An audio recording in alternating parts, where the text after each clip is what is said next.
नमस्कार। यहाँ उपस्थित रहनुभएका सम्पूर्ण महानुभावहरूलाई म एकमुष्ट रूपमा हाम्रो आमन्त्रणलाई स्वीकार गरेर पाल्नु भएकोमा हार्दिक स्वागत तथा अभिवादन व्यक्त गर्न चाहन्छु। केही उपस्थित दर्शक महानुभावहरू, विशिष्ट वरिष्ठ विभिन्न महानुभावहरूले आजको यो उपस्थितिको उद्देश्य लगभग थाहा पाउनु भएकै छ, केहीले थाहा पाउनु भएको छैन। तर म धेरै यसलाई व्याख्या अथवा धेरै त्यो सस्पेन्सलाई नलम्ब्याइकन यहाँहरूलाई आज हामीले बोलाउनुको तात्पर्य र हामीले गर्न खोजेको कामका विषयमा केही जानकारी गराउन गइरहेको छु। त्यो अनुमति चाहन्छु र यो अनुमति लिँदा म मेरा अभिभावक, मेरो आदरणीय दाई, वरिष्ठ सञ्चारकर्मी हरिशरण लामिछानेज्यूको अनुमति लिएर, आशीर्वाद लिएर सुरुवात गर्न चाहन्छु। दाइ जहाँ हुनुहुन्छ कृपया उठिदिनु होला, एकपटक अगाडि आइदिनु हुन अनुरोध गर्न चाहन्छु। जसलाई सुनेर म भित्रभित्रै प्रेरित भएँ, जसको आवाजले लाखौं नेपालीलाई सँगै उहाँको आफ्नै भाइलाई पनि प्रेरणा दिइरहेको थियो। म दाइको आशीर्वादबाट सुरु गर्न चाहन्छु। म आसन ग्रहणको लागि अगाडि अनुरोध पनि गर्न चाहन्छु। उपस्थित आदरणीय महानुभावहरू, हामी नेपाली आकाशमा एउटा सञ्चार माध्यमको फेरि सुरुवात गर्न गइरहेका छौँ। यो भिडमा अर्को एउटा सञ्चार माध्यम थपिन लागेको छ, थप्न खोजेका छौँ। तर त्यो भिडमा यो पृथक बनोस्, यो अलग बनोस् भन्ने उद्देश्यसहित हामी उपस्थित भएका छौँ। तपाईहरू आज गोर्खा मिडिया नेटवर्कको आमन्त्रणमा यहाँ उपस्थित हुनुभएको छ। म आधिकारिक रूपमा नेपाली आकाशमा गोर्खा मिडिया नेटवर्कले सुरुवात गर्न आँटेको एउटा सञ्चार माध्यम र त्यससँग सम्बन्धित अन्य विभिन्न सञ्चार विधाहरू बारे जानकारी गराउनको निमित्त उपस्थित छु र आधिकारिक रूपमा गोर्खा मिडिया नेटवर्कको यो आमन्त्रण भएको जानकारी गराउँदै यहाँहरूलाई फेरि एकपटक हार्दिक स्वागत गर्न चाहन्छु। र गोर्खा मिडिया नेटवर्कका चेयरपर्सन आदरणीय जीवी राई यहाँ हुनुहुन्छ।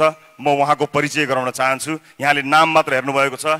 हाम्रो यस अर्गनाइजेसनको चेयरपर्सन आदरणीय जीवी राईलाई म आधिकारिक रूपमा एज अ चेयरपर्सन स्वागत गर्न चाहन्छु र उहाँको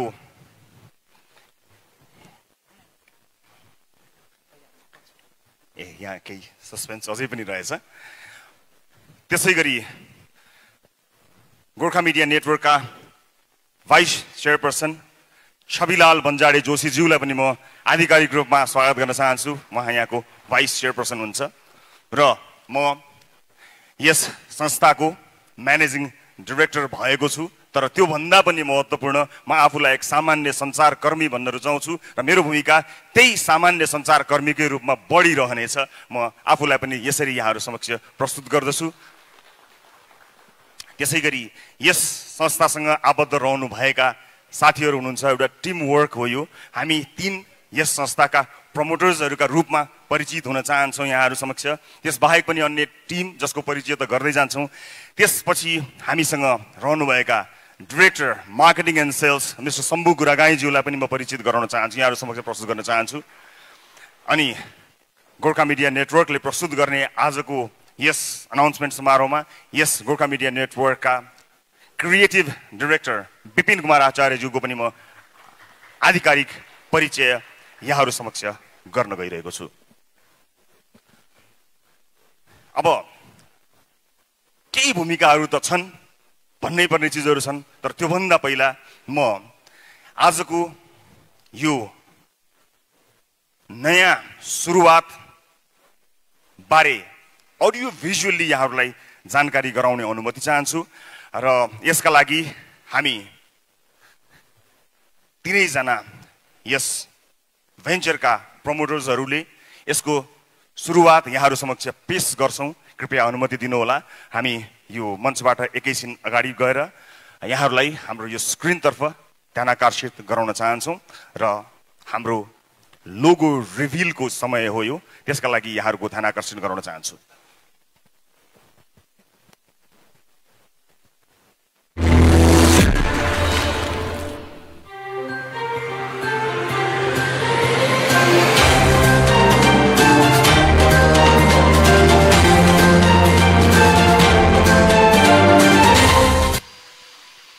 नेपाली आकाशमा आजबाट ग्यालेक्सी 4K नेपाल's फर्स्ट 4K टेलिभिजन च्यानल सुरुवात भएको छ।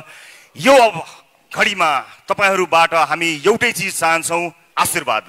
भित्री मनबाट तपाईले दिनुहुने आशीर्वादले हामी नेपाली संसार माध्यमको उचाइलाई एउटा बेग्लै उचाइमा पुर्याउने प्रतिबद्धता व्यक्त गर्न चाहन्छौं। नेपाली संसार कर्मीहरुका लागि एउटा महत्त्वपूर्ण ठाउँ बन्न सकोस् भन्ने कुरामा प्रतिबद्ध हुन चाहन्छौं र फेरि पनि ग्यालेक्सी 4K का तर्फबाट अफिसियली फेरि पनि यहाँ उपस्थित सम्पूर्ण महानुभावहरुलाई हार्दिक स्वागत तथा अभिवादन टक्राउन चाहन्छु र आफ्ना केही भनाइहरु राख्ने छु। कृपया हाम्रा टिम मेम्बर्स सबैजना साथीहरुलाई फेरि आसनका लागि अनुरोध गर्न चाहन्छु।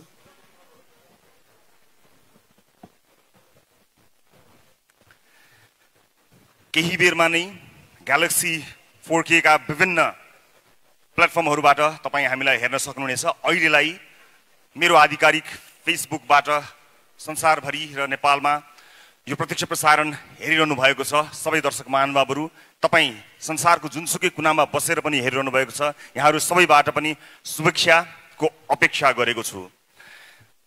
दर्शक महानुभावहरु, यो समय मानिसहरु कुरेर बसिरहेका छन्।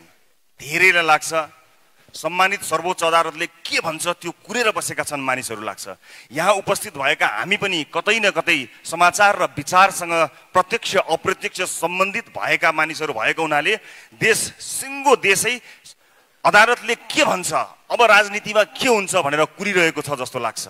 हामीलाई त्यस्तो भान हुन्छ, तर होइन। केही प्रतिशत मानिसहरुलाई मात्र अदालतले के भन्छ भन्ने चासो छ। यो देशका अधिकांश मान्छेहरुलाई भरे बेलुका के खाने भन्ने चासो छ। अधिकांश मान्छेहरु भरे बेलुकाको घाँस कुरेर बसिरहेका छन्। मन्दिरका वरपर हेर्न जानु होला, मस्जिदका वरपर हेर्न जानु होला, टोल छिमेकहरुमा हेर्नु होला, श्रम गरेर खाने मानिसहरुलाई हेर्नु होला। तिनीहरु मध्ये कोही पनि सम्मानित अदालतले के भन्छ भनेर कुरेर बसेका छैनन्। तिनको चासोको विषय होइन, केही हामी जस्ता मानिसहरुको चासो होला।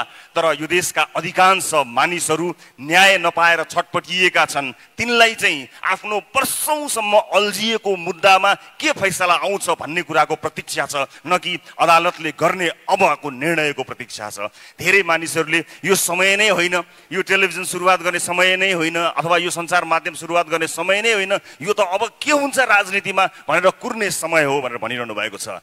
राजनीतिमा के हुन्छ भनेर यो मुलुकले कुरेको कयौं वर्ष भयो। त्यो कुर्दा कुर्दा कयौं मानिसहरुको ज्यान गयो। तर आम सर्वसाधारण मानिसको मुद्दा जिउका तिउ रह्यो। त्यसै उद्देश्यले तिनै आम सर्वसाधारणको मुद्दालाई हेडलाइन बनाउने उद्देश्य लिएर हाम्रो टिमले सुरु गरेको कार्यक्रममा मैले कहिले पनि यो देशका प्रधानमन्त्री अथवा विशिष्ट मन्त्रीहरुको अन्तर्वार्ता प्रसारण गरिन। आम सर्वसाधारणका आवाजहरु प्रसारण गरे र तिनै आम सर्वसाधारणका आवाजहरुलाई चलिरहेको हेडलाइन भन्दा अलग हेडलाइन प्रस्तुत गर्दा ती सम्पूर्ण आवाजहरुले स्थान पाए र आज यो स्थानसम्म हामी पुग्न सफल भयौं। अर्थात् हामीले अब हेडलाइन चेन्ज गर्नुपर्ने बेला आइसकेको छ। यही प्रतिबद्धता, आम सर्वसाधारणलाई आफ्नो प्रसारणको हेडलाइन बनाउने प्रतिबद्धता अनि विशिष्ट मनोरञ्जन प्रस्तुत गर्ने उद्देश्य सहित हामीले सुरु गरेका हौं नेपालको पहिलो 4K च्यानल ग्यालेक्सी 4K।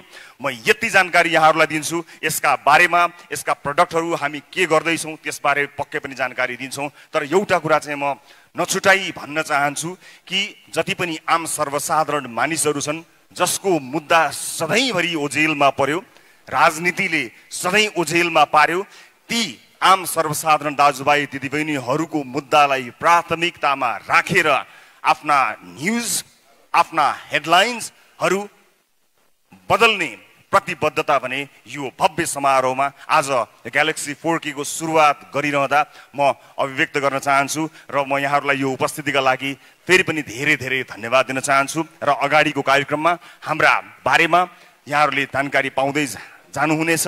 अहिलेलाई केही बेरलाई म विश्राम लिन्छु। तपाईसँगको साक्षात्कार एकछिनपछि मेरो बाँकी नै छ। म अहिलेलाई विश्राम लिन्छु। फेरि पनि यहाँहरु सबैलाई हार्दिक स्वागत गर्न चाहन्छु। नमस्कार।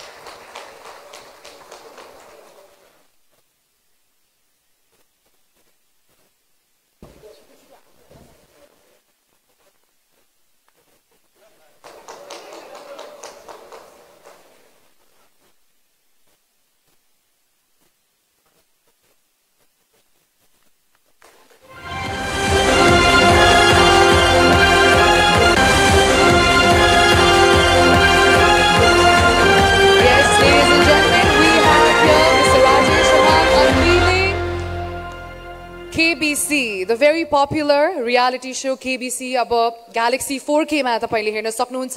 4K, the only 4K channel in Nepal. Rajesh sir, I request you to kindly speak some few words, please. यहाँ उपस्थित सबैलाई नमस्कार छ.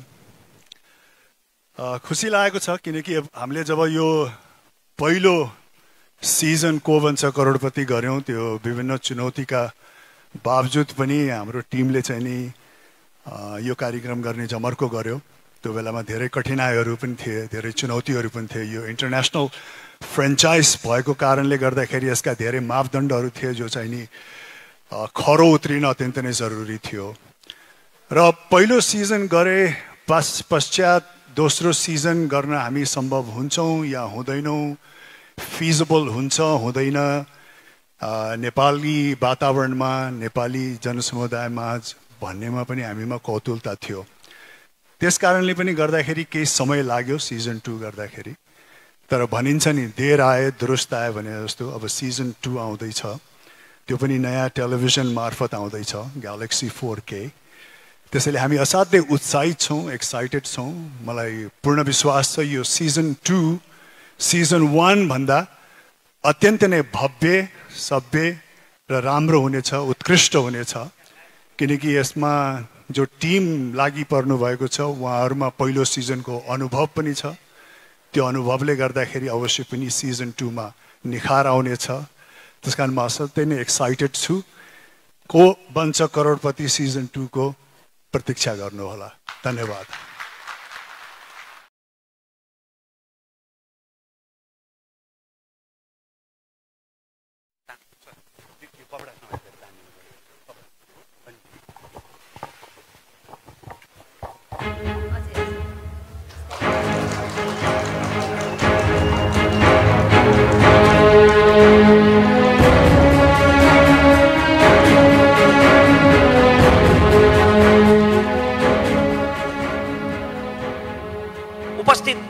सम्पूर्ण आदरणीय महानुभावहरुमा म ग्यालेक्सी टेलिभिजनको तर्फबाट र मेरो व्यक्तिगत तर्फबाट अभिवादन टक्राउन चाहन्छु. म मेरो विश्वभरिका शुभचिन्तकहरुको आशीर्वादले पब्लिक स्पिकरको ताज पहिरिसकेपछि मैले विभिन्न विषयहरुमा प्रश्न गरिरहे, सामाजिक विषयहरुमा प्रश्न गरिरहे र आम भोइ मान्छेहरुको तर्फबाट उत्तर खोजिरहे. कुनै विषयमा म नबोल्दा मेरा शुभचिन्तकहरुले मलाई प्रश्न गर्नुहुन्थ्यो, फलानो विषयमा रमेश किन बोलेन?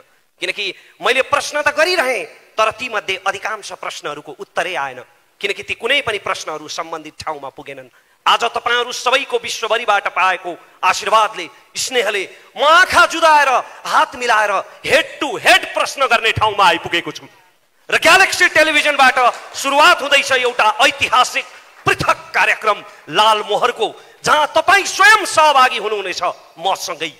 कार्यक्रमको विषयमा धेरै प्रकाश पारेर म त्यो सरप्राइज भङ्ग गर्न चाहन्न, किनकि त्यसले पहिलो कार्यक्रमको आनन्द आधा घटाइदिनेछ. तर म एउटा सर्वेको नतिजा मात्र तपाईसँग बाँड्न चाहन्छु. हाम्रो छिमेकी राष्ट्रमा भएको एउटा मिडिया सर्वेमा यस्तो नतिजा देखियो. उनीहरू नेपालको बारेमा कति पक्षपाती छन् म त्यता जान चाहन्न, त्यसमा त एउटा महाकाव्य नै बन्छ. तर त्यो उतैकाले गरेको मिडिया सर्वे हो. छिमेकी राष्ट्रका मिडियाहरूमा गरिएको त्यो सर्वेमा देखियो कि त्यहाँका ठूला ठूला मिडियाहरू 95% राजनीतिको किचोलो र धर्म सम्प्रदायको विवादमा केन्द्रित हुन्छन् र जम्मा 5% मात्रै जनजीविकाका सवालमा अन्तर्वार्ता चलाउँछन्. यो तितो सत्य हो, तर सस्तो र सजिलो अन्तर्वार्ता चलाउने मेहनतै नगर्नुपर्ने त्यो तीव्र हावाले हाम्रा सञ्चार माध्यमहरूलाई पनि छुँदैछ. आज नीतिको बहस हुनुपर्ने नेताका अन्तर्वार्ताहरू केवल राजनीतिक किचोलो र आपसी विवादहरूमा केन्द्रित हुन थालेका छन्. के राजनीतिक नेताहरूको अन्तर्वार्ता नै नलिने? लिने, अवश्य लिने, निसन्देह लिने. तर बारम्बार सुनेर कण्ठै भइसकेका चुनावी मन्तव्यहरू दोहोर्याएर तपाईको समय बर्बाद गर्नका लागि होइन, तथ्य तथ्याङ्क र प्रमाणको आधारमा तपाईसँग गरेका वाचाको हिसाब किताब गर्नका लागि लिने नेताहरूको अन्तर्वार्ता. र त्यस्तो कार्यक्रमको हामी सुरुवात गर्दैछौँ. निष्पक्ष भएर, इमानदार भएर, चर्चाको शौखिन भएर होइन, सस्तो टिआरपी खोजेर होइन, समाजप्रति साँच्चीकै जिम्मेवार भएर, कसैलाई पूर्वाग्रहले खुइल्याउनका निम्ति होइन, समस्याका समाधानहरू पहिल्याउनका निम्ति. नेपाली राजनीतिमा अहिले मिडियामा समेत कित्ताकाट गर्न थालिसके कतिपयले. फलानो मिडिया राजनीतिमा फलानो लाइनको, फलानो मिडिया फलानो line. But I would like to say यो फलाको line, but in galaxy television there is no line. त्यसकारण हामी पूर्वाग्रह रहित र निष्पक्ष भएर कार्यक्रम सञ्चालन गर्नेछौँ। अनि अर्को मात्र एउटा कुरा मलाई यहाँनिर भन्न मन छ कि आज नेपाली टेलिभिजन टक सोहरू अन्तर्वार्ताहरू मुख्यतया दुई प्रकारका छन्। एक प्रकारका अन्तर्वार्ताहरू केवल सामाजिक सञ्जालका मसाला बनिरहेका छन्, ती मान्छेहरूको आकर्षण हुन्छ तर त्यसले केही पनि खुराकै दिँदैन, ती अन्तर्वार्ता जहाँबाट सुरु भए त्यही सकिन्छन् बिना निष्कर्ष। र अर्का खाले अन्तर्वार्ताहरू अत्यन्तै उत्कृष्ट हुन्छन् तर तिनको प्रस्तुति र भाषा शैलीले गर्दा त्यो विद्वान वर्गलाई त ग्राह्य हुन्छ तर म जस्ता भुइँ मान्छेहरूले धेरै बुझ्नुहुन्न। त्यसकारण अब हामी एउटा यस्तो टक सो, यस्तो अन्तर्वार्ता उत्पादन गर्ने तयारी गरिरहेका छौँ, एउटा यस्तो अन्तर्वार्ताको कल्पना गरिरहेका छौँ जुन विद्वान वर्गदेखि तपाईँ र म जस्ता भुइँ मान्छेहरूलाई पनि ग्राह्य हुनेछ।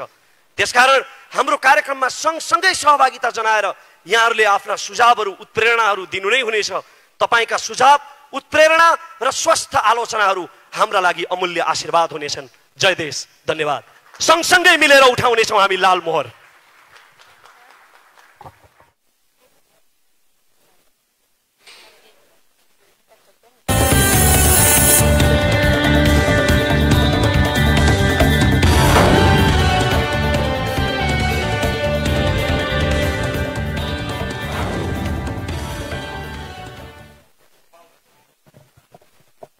नेपाल जस्तो सानो मुलुक, यहाँका मन्त्री, प्रधानमन्त्री, राष्ट्रपति अथवा उच्च ओहदाका मानिसहरू कसैले हेर्नै नसक्ने, छुनै नसक्ने नहुन्।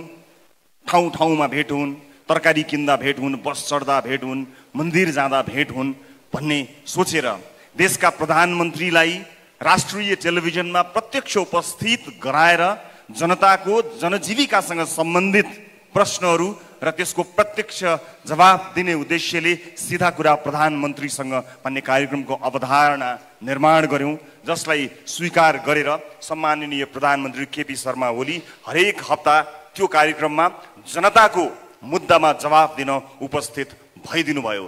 त्यसरी शुभारम्भ भएको कार्यक्रम प्रधानमन्त्रीका लागि बनेको कार्यक्रम कुनै व्यक्तिका लागि बनेको थिएन। प्रधानमन्त्री परिवर्तन हुँदा पनि प्रधानमन्त्री जो आए तापनि जनताको मुद्दा समावेश होस् भनेर सुरु गरिएको कार्यक्रममा सरकार फेरिँदै गर्दा, प्रधानमन्त्री फेरिँदै गर्दा त्यो कार्यक्रम बन्द त भएन। कार्यक्रमका सबै चिज आए, म मात्र हटाइएँ। म त्यो चोटमा थिएँ, त्यो पीडामा थिएँ, तर जनताको त्यो मुद्दालाई भने निरन्तरता प्रदान गर्न सीधा कुरा प्रधानमन्त्री कार्यक्रम अरू कसैले चलाइदिए पनि सीधा कुरा जनतासँग भनेर त्यो सीधा प्रश्न सोध्ने, सीधा कुराकानी गर्ने सिलसिलालाई निरन्तरता प्रदान गरेँ र त्यो कार्यक्रम आम सर्वसाधारणको एउटा अत्यन्त महत्त्वपूर्ण मञ्च बन्यो। दुःखमा परेका, पीडामा परेका, हेपिएका, पिल्सिएका मानिसहरूले त्यो कार्यक्रमलाई आफ्नो मनमा सजाउनु भयो र उहाँहरूको आवाजलाई प्रस्तुत गरेर मैले अघि भने जस्तै हामीले एउटा नेपाली सञ्चार माध्यममा हेडलाइन परिवर्तन गर्ने कोसिस र जमर्को गर्यौं। तर समय र परिस्थिति सँगसँगै त्यो कार्यक्रम पनि अहिले म सञ्चालन गर्दिनँ। कार्यक्रम सञ्चालन भइरहेको छ सीधा कुरा जनतासँग। तर सीधा कुरा अब के त? अहिलेलाई मैले सीधा कुरा डट डट डट राखेको छु। एउटा कार्यक्रम कसले सञ्चालन गर्छ, कहाँ प्रसारण हुन्छ भन्ने कुराले मेरो लागि महत्त्व राख्दैन। आम सर्वसाधारणका मुद्दाहरू यदि जसले जहाँबाट पनि सञ्चालन त्यही ढङ्गमा गर्न सके र आम सर्वसाधारणका मुद्दाहरू सशक्त रूपमा प्रस्तुत हुन सके भने त्यो कार्यक्रम जहाँबाट सञ्चालन भए पनि त्यसबाट सबैभन्दा बढी सुख महसुस गर्ने मानिस मै हुनेछु। तर यदि त्यसले आम जनताको सर्वसाधारणको दुःख पीडा जसरी हामीले प्रस्तुत गरेका थियौँ त्यसरी प्रस्तुत गर्न सकेनछ भने त्यसको सुरुवातकर्ताको हैसियतले मैले त्यस कार्यक्रमतर्फ हेर्नै पर्ने हुन्छ। म प्रतीक्षारत छु। मलाई विश्वास छ चलिरहेको कार्यक्रम कुनै एउटा मानिसले अथवा कुनै एउटा संस्थाले चलाउने कार्यक्रम मात्र हुने छैन। आम सर्वसाधारणको गुनासोको सही समाधान हुने कार्यक्रम हुनेछ। म प्रतीक्षारत छु। हिजो सीधा कुरा प्रधानमन्त्रीसँग हुँदै जनतासँग आइपुग्यो भने भोलि ग्यालेक्सी टेलिभिजन ग्यालेक्सी 4K प्रसारण भइरहँदा के होला? म प्रतीक्षामा छु। तपाईहरुलाई पनि प्रतीक्षा गर्नको लागि अनुरोध गर्न चाहन्छु। तर भनिन्छ नि ओरिजिनल कार्यक्रम नै नरहने हो भने अन्य डुप्लिकेट कार्यक्रमहरूको मात्र बिगी भइरह्यो र ती डुप्लिकेट कार्यक्रमहरूले पनि आम सर्वसाधारण जुन उद्देश्यका लागि सुरु भएको थियो त्यो परिपूर्ति हुन सकेन भने यसको सुरुवात गर्दा र यसको क्रिएटर कहाँ चुप लागेर बस्छ र? म प्रतीक्षारत छु। सिधा कुरा, प्रतीक्षा गर्नुहोला। दर्शकहरू, त्यो सँगसँगै हाम्रा धेरै प्रतिबद्धता थिए। म धेरै प्रतिबद्धताहरू व्यक्त गरिरहेको छु टेलिभिजनबाट, तर विभिन्न परिस्थितिले ती प्रतिबद्धताहरू पर सरेका छन्, त्यसबाट विमुख भएको छैन। जति सक्ने त्यति बोल्ने, जति बोल्ने त्यति गर्ने आफ्नो मूल मन्त्रलाई कायम राख्दै हामीले सुरुवात गरेको अर्को कार्यक्रमबारे म यहाँहरूलाई जानकारी गराउँछु।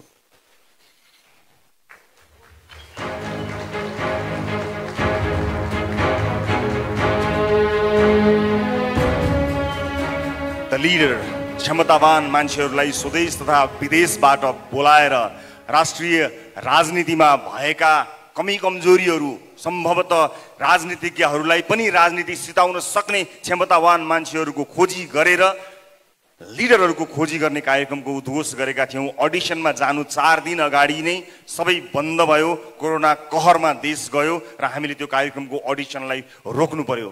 देश तथा विदेशमा रहेका समेतलाई अडिसनमा सहभागी गराएर कार्यक्रममा ल्याउने उद्देश्य भएको हुनाले यात्रा प्रतिबन्ध लगायतका कामहरूले यो कार्यक्रम अगाडि बढ्न सकेन। तर यसलाई हामीले थाती राखेका छौँ र हामीले बारम्बार सूचना पनि दिएका छौँ।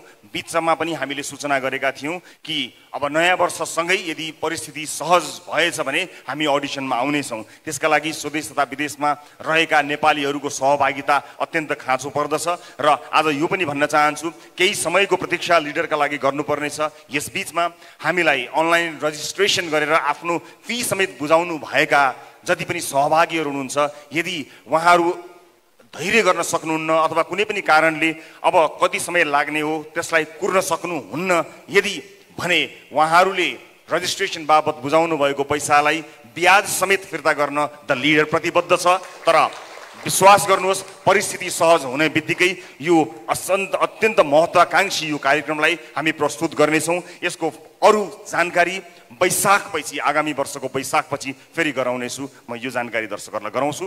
र त्यसबीचमा ग्यालेक्सी 4K प्रसारणमा आउनुभन्दा पूर्व चुपचाप बस्ने सोच बनाएको थिएँ, तर धेरै दर्शक महानुभावहरूले यो बिचमा काहीँ न काहीँ कतै न कतै टेलिभिजनमा प्रस्तुत हुनुभन्दा पहिला पनि केही जोडियौँ भन्ने धेरैको सुझाव आएको हुनाले म यो बिचमा सिधा कुराको प्रतीक्षा गरुन्जेल केही गर्ने विचार गरेको छु। केही दिनपछि नै यसको विस्तृत जानकारी गराउँछु र अब सिधा कुराको प्रतीक्षा गरुन्जेल कामका कुरा।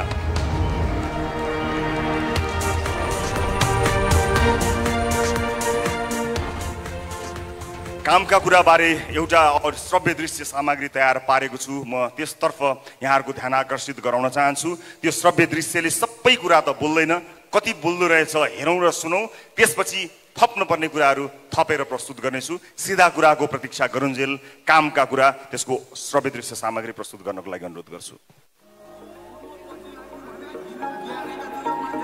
यहाँ केवल खेल चल्दो रहेछ, जनताको स्वास्थ्यमाथि खेल, बालबालिकाको शिक्षामाथि खेल, लाखौं युवाहरूको भविष्यमाथि खेल, गरिबको गाँसमै खेल, तरतरी चुहिने छानो भएको बास छ, बासमै खेल, चिनो आसमै खेल, आउने जाने सबले खेल खेलाए, खेल देखाए। तर पर्खनुस्, एउटा खेल म पनि खेलाउँछु, एउटा यस्तो खेल जहाँ कसैले हार्दैन।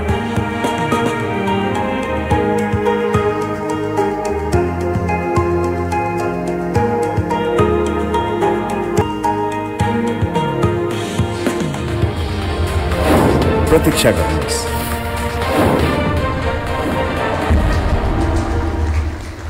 दर्शक महानुभावहरू, यो बिचमा मैले कार्यक्रमको सुरुवातमा भनेको थिएँ, सबैजना सर्वोच्च अदालतको फैसला कुरेर बसेका छैनन्। धेरैजना आफ्ना केटाकेटीहरूको विद्यालयको फी तिर्न कुरेर बसेका छन्, भरे खाने खानाको जोहो गर्नका लागि काम कुरेर बसेका छन्, अस्पतालको बिल तिर्नका लागि कुरेर बसेका छन्। त्यो प्रतीक्षालाई केही शान्त गर्न त्यतिन्जेल वास्तविक आवश्यकता परेका मानिसहरूलाई सही ढङ्गले मद्दत गर्नका लागि हामी कामका कुराको सुरुवात गर्दैछौँ। यो कार्यक्रम ग्यालेक्सी 4K टेलिभिजनमा आउनुभन्दा अगाडि यो बिचमा यो तयारी हुँदै गर्दा ग्यालेक्सी 4K को युट्युब च्यानल र हाम्रो विभिन्न अन्य प्लेटफर्महरू छन्, मोबाइल एप्लिकेसन मार्फतबाट आउँछ। यो एउटा खेल हो, सबैले खेल देखाए, आउने जाने सबले खेल देखाए। एउटा खेल अब म पनि देखाउँछु, एउटा त्यस्तो खेल जहाँ कसैले हार्दैन। प्रतीक्षा गर्नुहोला।